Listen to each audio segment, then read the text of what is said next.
akhirin. Setiap umatku akan mendapatkan ampunan kecuali orang-orang yang telah terang-terangan berbuat dosa. Jadi kita ini kan punya dosa.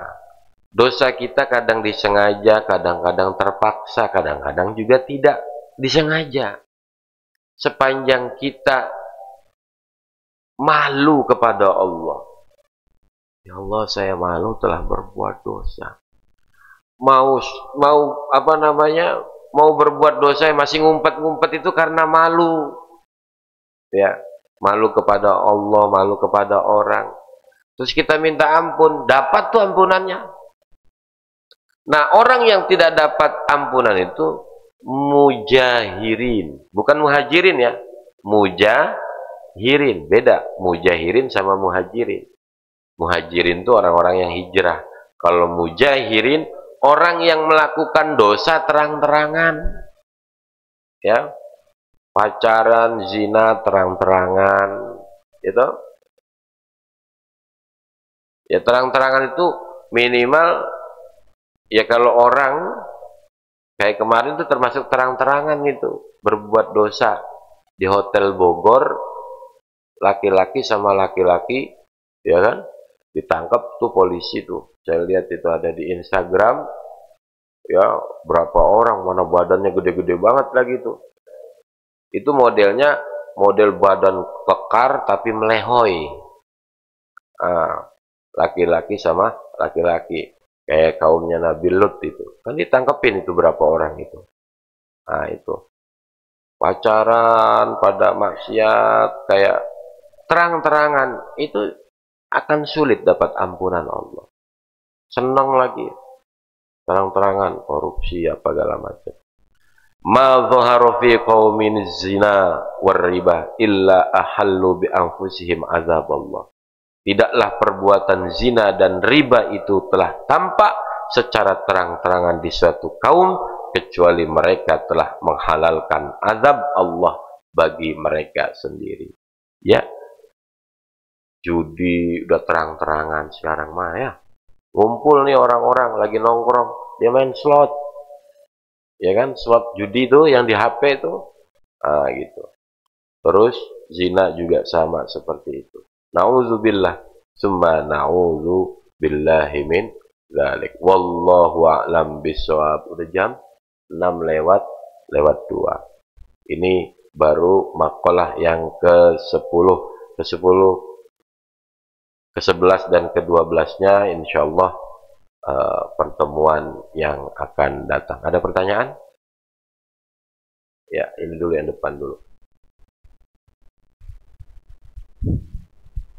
Bismillahirrahmanirrahim. Assalamualaikum warahmatullahi wabarakatuh. Waalaikumsalam warahmatullahi wabarakatuh. Ustaz, saya itu cuma mengenai azan. Maknanya azan itu adalah panggilan kepada jamaah untuk beribadah di masjid.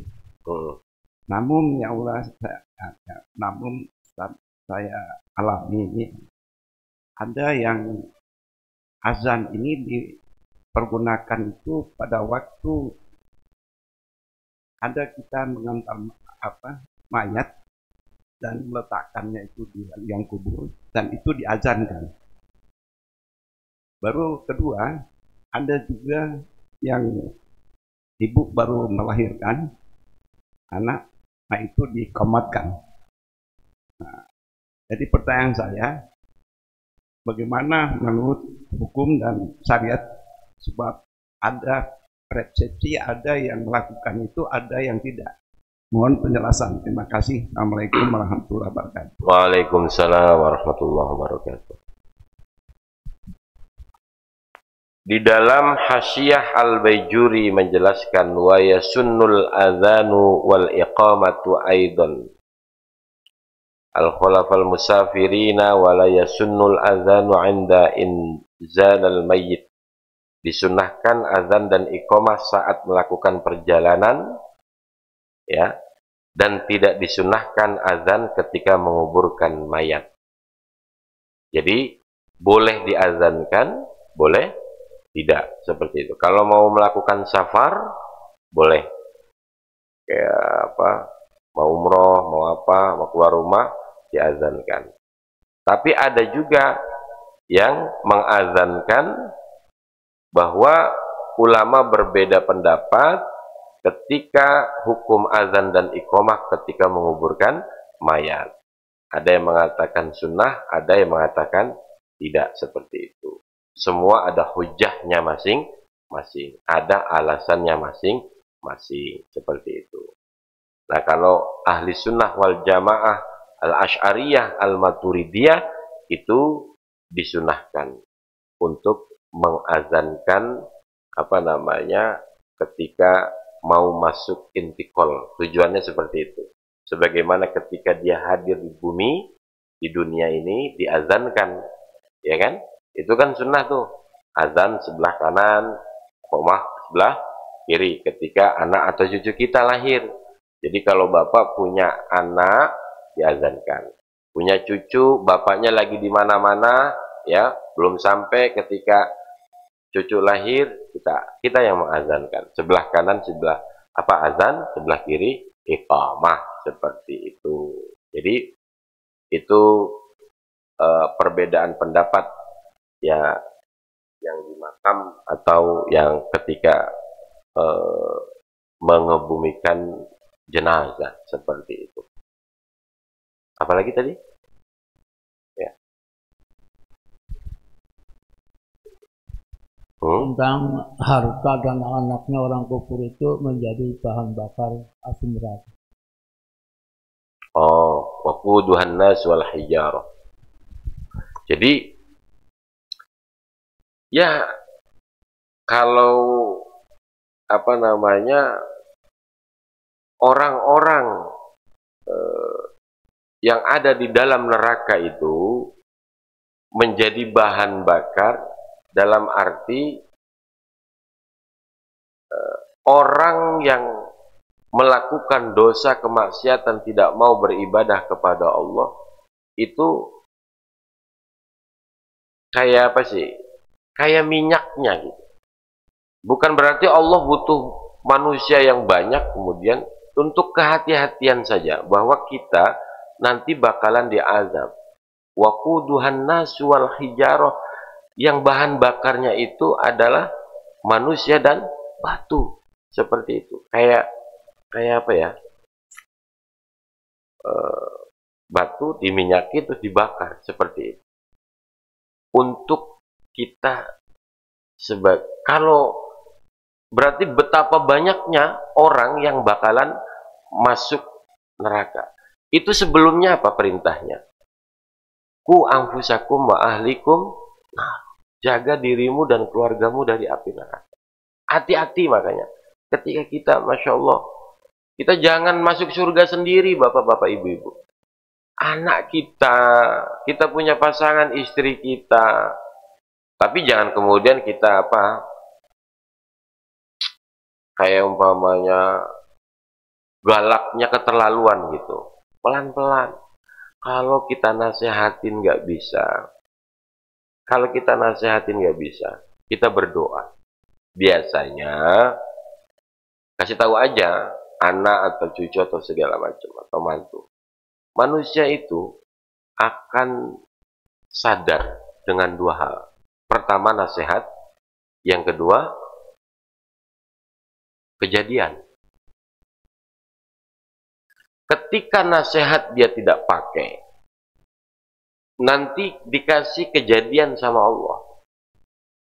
Lalu kemudian, oh iya ternyata dengan kejadian ini ada hikmahnya. Itu nasihat, itu kejadian itu. Kadang-kadang kan dinasehati pakai mulut nggak bisa, tapi ketika dikasih kejadian, oh begini, baru dia sadar. Itu kudunya bersyukur atas kejadian itu. Untung ada kejadian ini. Jadi hidayah Allah, petunjuk Allah, bukan saja ngaji, bukan saja zikir dan lain sebagainya, tapi kejadian bisa menjadi hidayah Allah. Itu Ayo kita sadari itu. Kadang-kadang orang nggak mau sholat, nggak mau sholat, nggak mau sholat. Dikasih sakit baru sholat. Itu namanya dinasehati dengan kejadian. Nggak mau sedekah, nggak mau sedekah, nggak mau sedekah, nggak mau infak, dikasih apa namanya, pailit. Nah, baru aduh kemarin kenapa nggak sedekah, kemarin kenapa nggak infak, gitu kan? Nyesel dia. Akhirnya ya sudah, walaupun berlalu ada penyesalan, bertobat, ya lagi-lagi Allah Maha Rahman, Allah Maha Rahim. Wallahu a'lam bishawab. Cukup ya? Oh ya. Waalaikumsalam. Ini saya nonton YouTube Pak Ustadz ya. Dia pesugihan ya gitu Pak Ustadz. Nah dari hasil pesugihannya itu dia uangnya diamalkan gitu Pak Ustadz. Misalnya disedekahkan ke masjid, mungkin anak yatim. Tapi pada akhirnya itu tidak berarti lah istilahnya. Dia menyesali katanya beramal ke masjid ataupun ke anak yatim. Itu yang pertama Pak Ustadz, bagaimana hukumnya? Yang kedua, ada non muslim, dia kaya raya, dia rajin bersedekah Pak Ustadz, ya ke masjid, misalnya ada pembangunan masjid dia sedekah gitu, terus ke orang-orang yang susah lah gitu. Nah itu bagaimana hukumnya Pak Ustadz kalau misalkan non muslim, bagaimana istilahnya nanti di akhiratnya gitu Pak Ustadz. Terima kasih Pak Ustadz. Assalamualaikum warahmatullahi wabarakatuh. Ya, tentu saja kalau orang yang bersedekah atau infak dengan uang haram itu ya tidak sah. Tidak sah. Allah hanya menerima yang baik-baik saja. Tapi kita yang menerimanya ya kan nggak tahu. Ya pakai aja. Iya pakai aja. Pak Armaya nggak mungkin seleksi ya. Ini uangnya dari mana, nanya gitu. Dari korupsi apa enggak. Apa yang masuk udah pakai aja. Ya. Yang masuk ke masjid ini, yang sedekah segala macam, mau dari korupsi ke, mau dari, kalau tidak tahu ya, kalau tidak tahu. Mau apa tadi, pesugihan, ya nyupang ya. Oh. Tapi yang sedekah itu, ya enggak diterima oleh Allah. Jadi mau niatnya bersihin segala macam itu ya enggak. Pokoknya enggak. Wong boleh nyolong. Kayak Robin Hood lah umpamanya. Kalau ini mah pesugihan kan. Ngorbanin orang segala macam. Nah terus hukumnya gimana tuh kalau ada non muslim kemudian dia membantu orang-orang yang dalam kesulitan, ngasih makan, bahkan ke masjid, ngasih Jumat berkah segala macam. Boleh saja, silakan. Ya. Terima aja. Nah, urusan nanti Allah nanti menerima amal dia atau tidak ya utung-utungannya sama Allah nanti kalau dia. Kita nih panitia nih. Panitia umpamanya panitia sosial, bangun rumah gitu kan. Orang non muslim ngasih, terima aja nggak apa-apa. Ya. Jadi jangan itu, oh ini bukan, ini masjid nih, bapak non muslim nggak usah sedekah, terima aja, nggak apa-apa. Jadi mereka orang-orang non muslim juga punya ajaran untuk saling berbagi. Jadi ibadah menurut mereka. Percaya atau tidak, pada Idul Kurban itu banyak orang yang non muslim nyembelih juga Pak, ternyata. Itu jadi sebenarnya mereka itu ada semacam keyakinan terhadap ajaran agama kita. Gitu. Nyembelih Pak sapi. Yang nyembelih saya. Tiap tahun. Udah yang penting disembelih aja kan atas nama kan Allah kan. Bismillahirrahmanirrahim. Saya yang nyembelih. Sapinya limusin Pak. Dibagi ke RT, RW segala macam, nggak apa-apa. Sayang doa, ya kan. Perihal dia nanti sama Allah urusan dia. Yang penting ini kan sapi, bukan babi kan.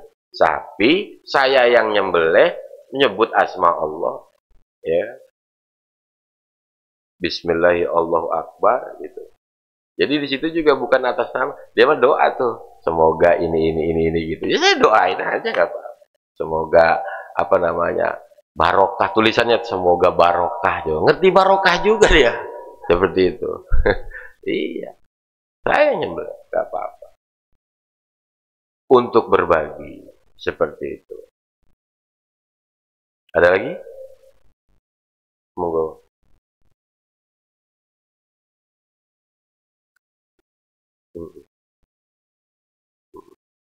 Tanggal 9, 10 atau 10, 11.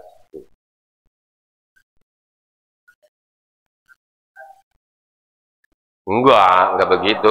Enggak begitu. Agar untuk membedakan seperti itu. Untuk membedakan. Ntar Bapak malah nggak puasa. Nggak Yahudi, nggak Islam juga jadinya begitu. Ya kalau nggak puasa malah nggak Yahudi, nggak Islam gitu. Boleh Pak. 10-nya saja nggak apa-apa. Ya, 10-nya saja. Karena Rasulullah itu tanggal 10 puasa. Nanti tahun depan ditambah 9 tambah 10. Nggak kesampaian tuh Rasulullah. Rasulullah nggak kesampaian 9, 10. Jadi Rasulullah 10-nya saja Pak.